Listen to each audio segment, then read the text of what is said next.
The teachers in these programs are from within the community. So usually in government schools what happens is that like you will have say teachers from other communities, and that is a source of a lot of issues. But over here the teachers are from within the community, so they are invested in making sure that the children within their community are learning well. So that's one aspect. The parents are very actively involved. The community is very actively involved in ensuring that the children are studying and are educating themselves. So we try to involve the community as much as possible. Besides that, we have some sort of tracking system to track the skills that the children are learning. So there is if you donate, I think some of you have already done that. So if you donate to the cause, what will happen is that you will actually get a report. So this report tells you what is the skills of the students from day 1 that you have supported till say day X that you have supported. So we actually track how the children are learning, and you as donors will actually get a detailed report about these things that are happening, what new things the children are learning, etc.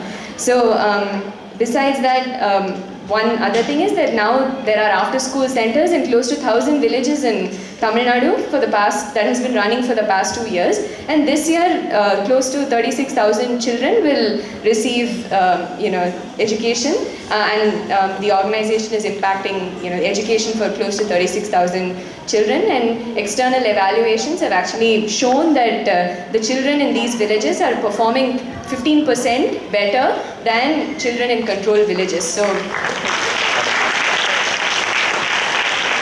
So we have a lot of monitoring systems that have shown that whatever we are doing works. So again, if you would like to know more about this project, please feel free to visit us at our table. I will just hand the mic over to Mani sir, I think, who is one of the event coordinators. He will be introducing Anusha and Arun, two children of Tamil Sangam volunteers, I believe, who have actually gone and visited the Eureka centers. Anusha has volunteered at one of the Eureka centers, and both of them will talk to you a little bit more about their experiences there. Thank you so much.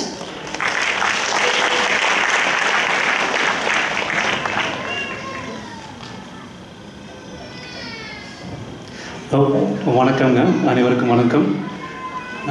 நாங்கள் இந்த eureka child foundation fund raise பண்ணலான்னு கிட்டத்தட்ட June மாதம் decide பண்ணோம். அதுக்கப்புறம் நான் India போனப்போ இது நேரில் எப்படி பண்ணுறாங்கன்னு பார்க்கணுன்னு எனக்கு ரொம்ப ஆசை. நான் பார்க்குறது மட்டும் இல்லாமல் நம்ம கிட்ஸையும் கொஞ்சம் இன்வால்வ் பண்ணணும் அப்படிங்கிறதுக்காக பையனையும் கூப்பிட்டு போயிருந்தேன். நான் போனது வந்து நாகமலை புதுக்கோட்டைங்கிற ஒரு சென்டர். அவங்க வந்து யுரேகா சைல்டு ப்ரோக்ராமில் they are one of the beneficiaries. இது ஒரு நல்ல ஐ ஓப்பனிங் எக்ஸ்பீரியன்ஸ், அது செல்ஃப் ஃபுல்ஃபில்லிங் எக்ஸ்பீரியன்ஸ் இருந்தது எனக்கு. நான் probably I right more better than I speak. So அதனால் இது எழுதியிருக்கேன், அந்த சுவனையில் இருக்க சென்ட்ரல் பேஜில் இருக்க. தேங்க்ஸ் உஷா சென்ட்ரல் பேஜில் போட்டதுக்கு. பட் என்னோடய எக்ஸ்பீரியன்ஸ் வந்து சம்மரைஸ் பண்ணால் ஜஸ்ட்டு எனக்கு ரெண்டு பாட்டு தான் தோணுச்சு எனக்கு.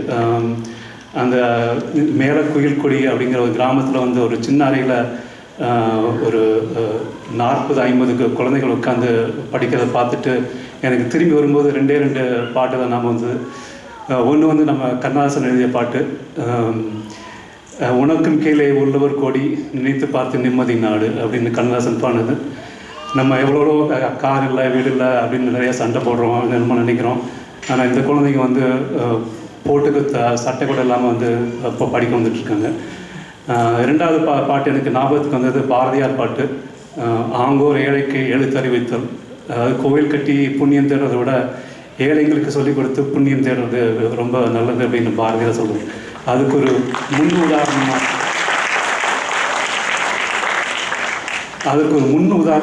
முதன்மை உதாரணமாக இந்த ப்ரோக்ராம் நடத்திட்டு இருந்தாங்க இந்த நாகமலை புதுக்கோட்டையில். அதை பார்த்துட்டு எனக்கு ரொம்ப ஃபுல்ஃபில்லிங்காக இருந்தது. நாங்கள் சங்கத்தில் இப்போது ஃபண்ட் ரைஸ் பண்ணியிருக்கோம். இதோடு விட்டுறாமல் அடுத்தது தொடர்ந்து பண்ணணும்னு முயற்சிக்க போகிறோம். அதோடு மட்டும் இல்லாமல் நம்ம பண்ணுறதோட நம்ம குழந்தைங்களும் அந்த இதில் இன்வால்வ் பண்ணணும் அப்படிங்கிறதுல ஒரு இனிஷியேட்டிவ் எடுத்துகிட்டு வரோம் நாங்கள். ஸோ இது இப்போது நான் பேசுகிறதோட அவங்க அனுஷா, கல்யாணம், அருண் ரெண்டு பேரும் அங்கே போனவங்க அவங்களுக்கு போய் பேச சொல்கிறேன். அனுஷா கல்யாணம் நான் சொன்ன மாதிரி வந்து ஆக்சுவலாக அங்கே போய் ஒரு மாதம் இருந்து திறந்தவரும் சாயந்தரம் போய் இந்த ஆஃப்டர் ஸ்கூல் ப்ரோக்ராமில் பாடம் நடத்தினேன். கிட்டத்தட்ட ஒரு மாதம் அங்கேருந்து நானும் அருண் போனேன்.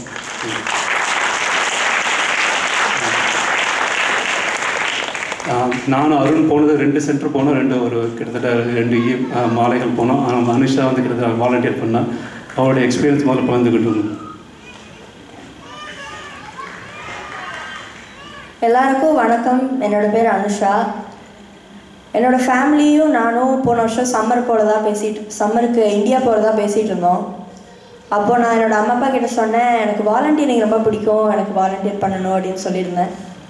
அதனால அவங்க ஜான் அங்கிள் கொலம்பஸ் தமிழ் சங்கத்துலேருந்து அவங்கக்கிட்ட பேசி நான் எப்படி வாலண்டியர் பண்ணலாம் அப்படின்னு கேட்டிருந்தாங்க. அப்போ தான் அவங்க ஜெயந்தி ஆண்டி இன்ட்ரடியூஸ் பண்ணி இந்த மாதிரி எய்ட் இந்தியாவுக்கு யுரேகா கிட்ஸுக்கு வாலண்டியர் பண்ணலாம் அப்படின்னு சொல்லியிருந்தாங்க. அதனால அங்கே சென்னையில் ஒரு சென்டர் இருக்குது. அங்கே இந்தியாவில் என்னை கோஆர்டினேட் பண்ணி எல்லாம் ரெடியாக செட்டாக வச்சுருந்தாங்க.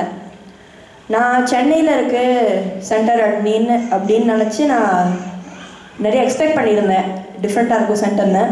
ஆனால் அங்கே போயிட்டு பார்த்தோன்னு தான் ரொம்ப டிஃப்ரெண்ட்டாக இருந்தது அந்த அட்மாஸ்பியர் என்வாயர்மெண்ட்லாம். நான் அங்கே போய் பார்த்தா நான் டீச் பண்ண இடம் ஒரு கவர்மெண்ட் ஹவுசிங் போர்டில் இருந்தது. அதுக்கு அப்படியே எதிர்த்தாக்கில் குடிசையெல்லாம் இருந்தது அந்த ஒரே 1 ரூமில். அப்போ போய் நான் பார்த்தேன் எப்படி இந்த கிட்ஸ்லாம் இங்கேருந்து வந்து படிக்கிறாங்க அப்படின்னு. நான் டீச் பண்ண ரூம் ரொம்ப குட்டியான ரூம் தான். ஒரு ஃபேன் மட்டும் இருந்தது. அந்த பசங்கள்லாம் நிறைய 30 கிட்ஸ் கிட்ட வந்து படித்தாங்க அந்த ஸ்மால் ரூமில். அப்போ தான் நான் வந்து ரியலைஸ் பண்ணேன், நாங்கள்லாம் இப்போ நீங்கள் பேரண்ட்ஸ்லாம் நிறைய பே பண்ணி இந்த மாதிரி நிறைய கிளாஸ்க்கெலாம் சேர்த்து நீங்கள் இதுக்கு போ அதுக்கு போ டென்னிஸ் போ குமான் போ அப்படின்னு சேர்க்குறீங்க. ஆனால் நாங்களே அதுக்கு எப்படி கட்டடிக்கலாம் அப்படின்னு நினச்சி எனக்கு வயிறு வலிக்குது, எனக்கு போக முடியாது, எனக்கு தூக்கம் வருது அப்படின்னு சொல்லி கேன்சல் பண்ணுறோம். ஆனால் இந்த பசங்கள்லாம் அங்கே ஒன்றுமே இல்லைனாலும் தினம் காலையில் ஸ்கூல் போயிட்டு அதுக்கப்புறம் 5:30க்கு டேரெக்டாக இங்கே டியூட்டரிங் வந்து அதுக்கப்புறம் அவங்க சொல்லி கொடுக்குறதுலாம் படிச்சுட்டு 7:30க்கு வீட்டுக்கு போய் ஹோம்ஒர்க் படிச்சுட்டு தூங்குனாங்க. நான் போய் அவங்களுக்கு டீச் பண்ணது இங்கிலீஷ், அப்புறம் டேப்லெட் எப்படி யூஸ் பண்ணணுன்னு, அப்புறம் மேத்ஸ் சொல்லி கொடுத்தேன். அந்த பசங்களோட டெடிக்கேஷனை பார்த்து எனக்கு ரொம்ப ஆச்சரியமாக இருந்தது. அவங்க தினம் நான் போன உடனேயே புக்கெல்லாம் எடுத்து ரெடியாக உட்காந்துருப்பாங்க. அக்கா இன்றைக்கி என்ன டீச் பண்ண போகிறீங்க, அக்கா இன்றைக்கி என்ன பாடம், அக்கா இன்றைக்கி வேர்ட் சொல்லி தருவீங்களா அப்படின்னு ரொம்ப டெடிக்கேட்டடாக இருந்தாங்க. அதை பார்த்து எனக்கு ரொம்ப சந்தோஷமாக இருந்தது. ஆல்சோ அதே அளவுக்கு அந்த டீச்சர்ஸும் ரொம்ப டெடிக்கேட்டடாக இருந்தாங்க. அந்த சென்டரோட கோஆர்டினேட்டர் இங்கே யூஎஸில் இன்ஃபோசிஸில் வேலை பார்த்துட்டு அந்த ஜாபை குவிட் பண்ணிட்டு ஃபுல் டைமாக அங்கே போய் வேலை பார்க்கணும் அப்படின்னு போயிட்டாங்க வாலண்டியரிங்க்கு. அதே மாதிரி அந்த டீச்சர்ஸும் டெய்லி ஈவினிங் வந்து இங்கே டீச் பண்ணி வீக்கெண்ட்ஸில் சண்டேயும் டீச் பண்ணி அவங்களோட டைம் எல்லாம் டெடிகேட் பண்ணாங்க. அது எனக்கு ரொம்ப பார்க்குறதுக்கே ரொம்ப ஆச்சரியமாக இருந்தது. எனக்கே இது ரொம்ப டிஃப்ரெண்ட்டாக ரொம்ப நல்ல ஃபீலிங்காக இருந்தது. இந்த மாதிரி நானும் போய் அதில் ஒரு பாட்டு எடுத்தேன் அப்படின்னு. எனக்கு பிடிச்சதுலையே ரொம்ப என்னோடய ஃபேவரட் மெமரி என்னதுன்னா, அந்த பசங்களுக்கு ஹைஃபை எப்படி கொடுக்கணும்னு சொல்லி கொடுத்தேன். அந்த ஒரு பொண்ணு ஸ்பெல்லிங் கரெக்டாக பண்ணா அப்படின்னு எனக்கு ஹைஃபை கொடு அப்படின்னு கையை எப்படி தூக்குனேன். எல்லோரும் என்னை முடித்தாங்க, இவன் என்ன பண்ணுறா அப்படின்னு. அப்போ தான் நான் சொல்லி கொடுத்தேன், யூஎஸில் ஹைஃபைனா நீங்கள் எதாவது நல்லா பண்ணிங்கன்னா இப்படி கையை அடிக்க சொல்லுவாங்க, பண்ணு அப்படின்னு சொன்னப்போ அவங்களுக்கு அது ரொம்ப நியூவாக இருந்தது. அதனால அன்னையிலேருந்து எவ்ரி சிங்கிள் கிளாஸை நாங்கள் ஹைஃபை கொடுத்து தான் முடித்தோம். அது எனக்கு ரொம்ப சந்தோஷமாக இருந்தது. இந்த எக்ஸ்பீரியன்ஸ்லேருந்து நான் என்ன லேர்ன் பண்ணேன்னா, நான் சும்மா ஒரு பொண்ணு தான், எனக்கு 15 வயசு தான் அது. ஆனால் நான் போயிட்டு ஒரு மாதம் சும்மா ஆஃப்டர் ஸ்கூல் ஒரு 1.5 ஹவர்ஸுக்கு போய் அவங்களுக்கு ஹெல்ப் பண்ணி எவ்வளோ பெரிய இம்பேக்ட் பண்ணேன்னு நான் அன்றைக்கி தான் ரியலைஸ் பண்ணேன். நாங்கள் எவ்வளோ கிரேட்ஃபுல்லாக இருக்கணும்னு அன்றைக்கி தான் ரியலைஸ் பண்ணேன்.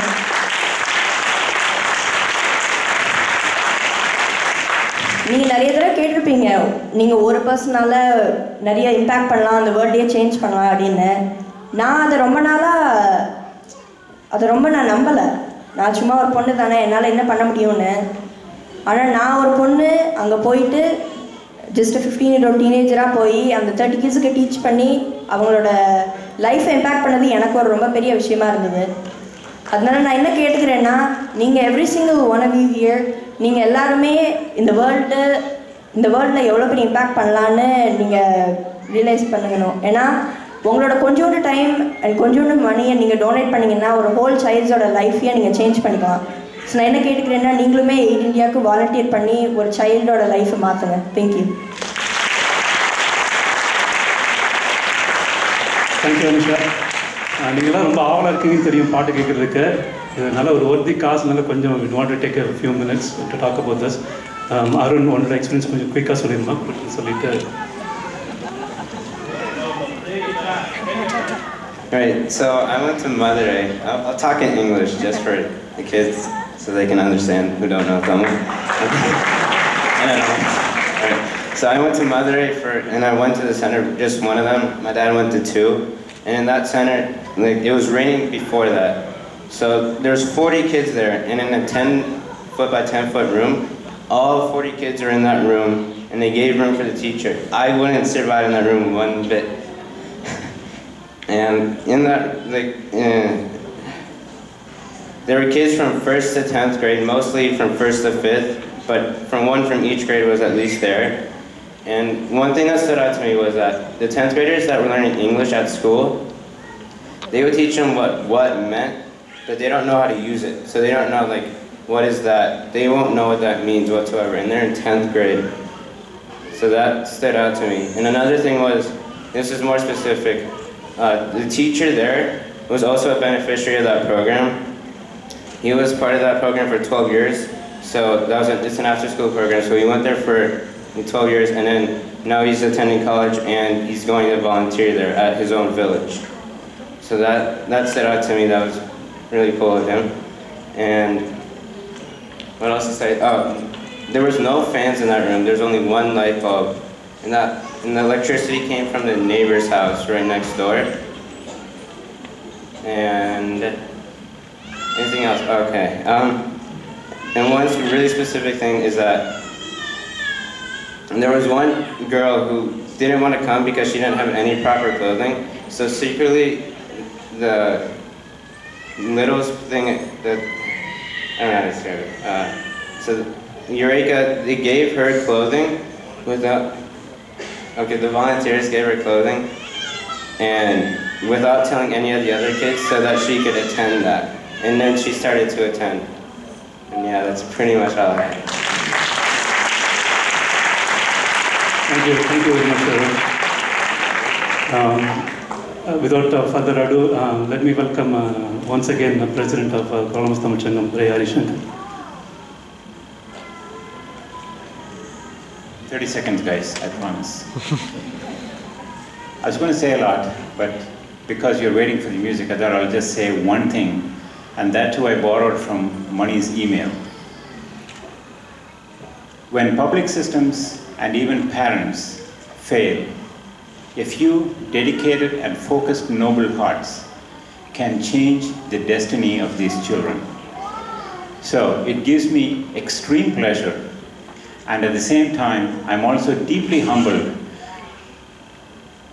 for having the opportunity to give the Eureka Foundation $10,000 on behalf of you all.